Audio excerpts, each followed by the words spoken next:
Hello there. Welcome back to my channel. In this video, I want to look at the question paper of June 2025. So we are going to start on our question four. So our question four, the first question that we have reads, most organizations have a social responsibility program. Explain three ways in which an organization can act in a socially responsible manner towards the environment. So we need to come up with three ways. But basically, we are looking at social responsible manner. So basically, this is social responsibility, which is an ethical concept in which a person, we are talking about a business works and cooperates with other people or other parties and organizations for the benefit of the community. So, at the end of the day, the most important part is they are acting for the benefit of the community. So, in that sense, a business can demonstrate a social responsibility in many ways. For example, it can use donations, it can donate, and that is acting in a socially responsible manner. So, this is what we have in terms of description of social responsibility. Then I go back to a question now. It requires us to explain three ways in which an organization can act in a socially responsible manner. So you'd see that we have point one, the organization promises not to spill any toxic waste into the sea and rivers. That can be one of the ways that a business can work in a socially responsible manner. So the second part, the organization contributes to the conversation of conservation of the earth and its natural resources.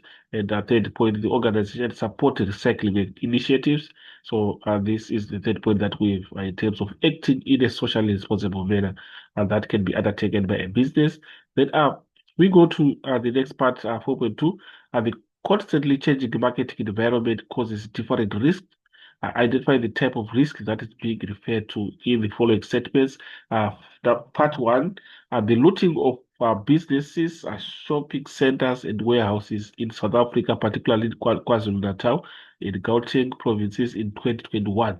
So one type of a risk is this.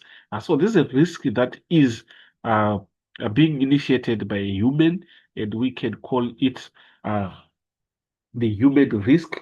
So this is what we remember when we are talking about a human risk. Basically, we are saying it refers to the potential for individuals or humans in a business to intentionally compromise security and through their actions or decisions, which is clearly being indicated by the risk that is being outlined on 4.2.1. So we are saying a human risk on 4.2.1.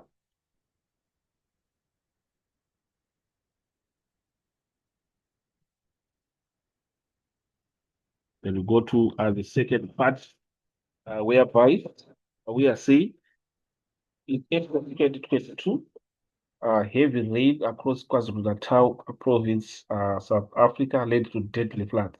So in that case, when we have such a scenario, we need to identify again which type of risk is that is this is being caused now by rain.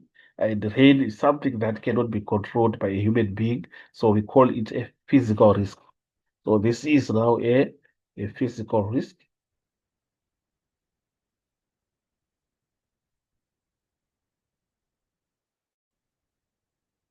So basically, looking at a physical risk is risk which arise from the physical effects of climate change. And also, we can talk about a risk that is being initiated by environmental degradation.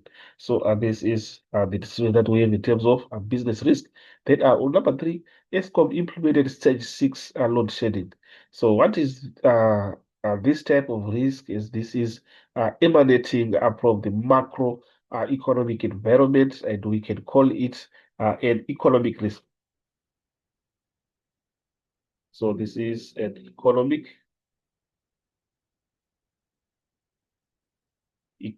risk. So basically, when we're looking at an economic risk, it's a risk or we can call it an amount of risk that your business face due to macroeconomic forces. So obviously, these are changes or variables in terms of macroeconomic forces that are leading to that uncertain situation. So that is what we have in terms of 4.2.3. And moving on to the next question, it reads marketers interested in understanding how personality influences buying behavior because it enables them to segment the market. Briefly discuss two personality types. So we need to come up with two personality types. So we can talk about the aggressive type. We can also talk about the detached type. We have got various types of personality that we can include, but of course, according to what we have, we've got adhering type, whereby this is a person who wishes to move closer to others. This person strives for love, acceptance, and appreciation. This person is usually active and likes socializing with people. For example, they like food and wine. So this is an explanation that we have in terms of adhering type. We can talk about also aggressive type. So these are people who are against other people and who like competition. For example, they prefer shaving a razor over an electric shaver. So typical description that we can give in terms of aggressive type. Then we go to detached type. These are persons who move away from others and avoid relationship with others as far as possible. So this is a detached type. So these are the various types that we can include in terms of personality and types. So of course, the question requires us to come up with two personality types. Then we move on to 4.4. Define the following terms used in role division of family members. We've got the purchaser.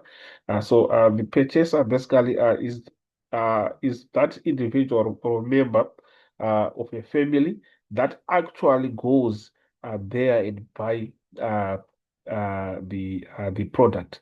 So or buy or purchase the product. So basically that is the purchaser.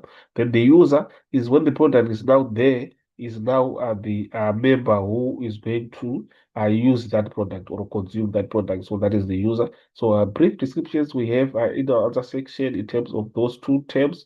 We've got purchaser, the family member who goes out and actually purchases the product. And we talk about the user, the person who will use or consume the product. So those are the descriptions that we have in terms of purchaser and user.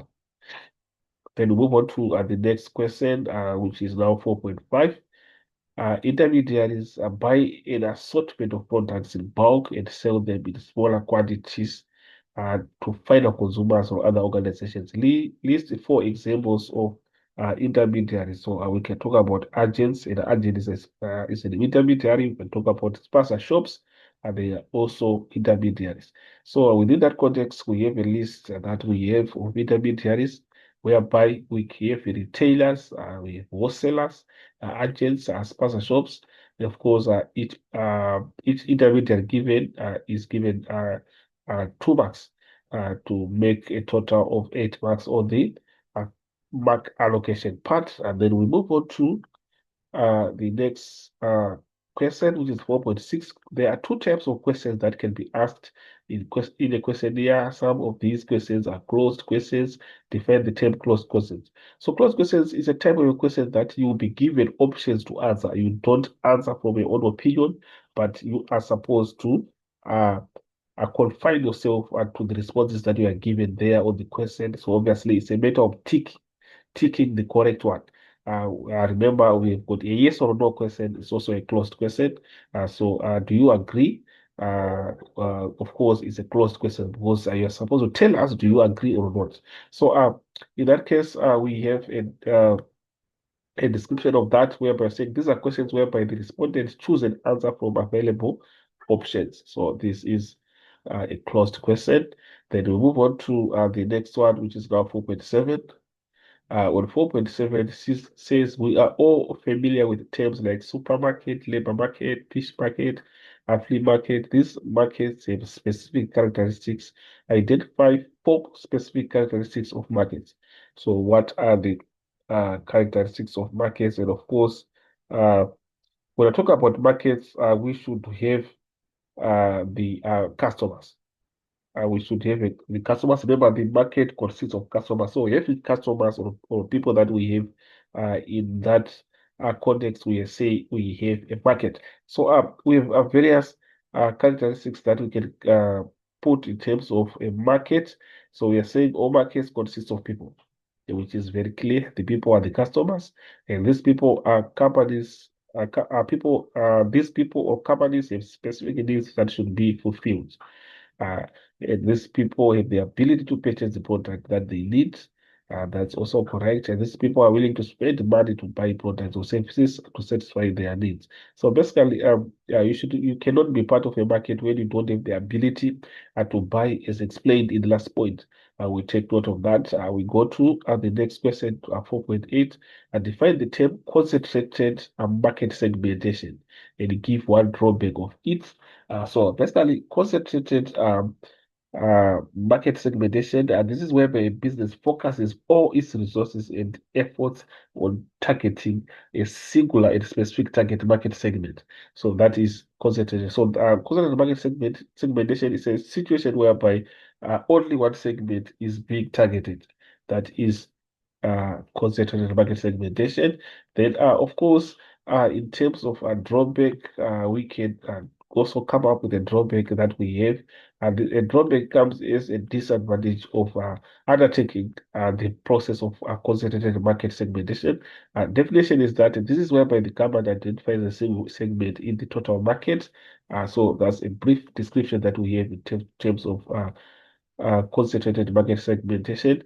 And the drawback are all the risk, for example, of product failure and non-acceptance of the product are concentrated in one segment. So you'd see that this is the disadvantage that you might be dealing with a segment that has got a concentration uh, of risks, which is obviously going to be a negative effect in the success of a business in terms of profit making. So this is the last part that we have in terms of our question 4. And of course, our question 4 is got a total of 50 marks. So thank you for listening, and hopefully the video is helpful. And please, let's stay tuned for more videos to come. Let's meet again in the next video.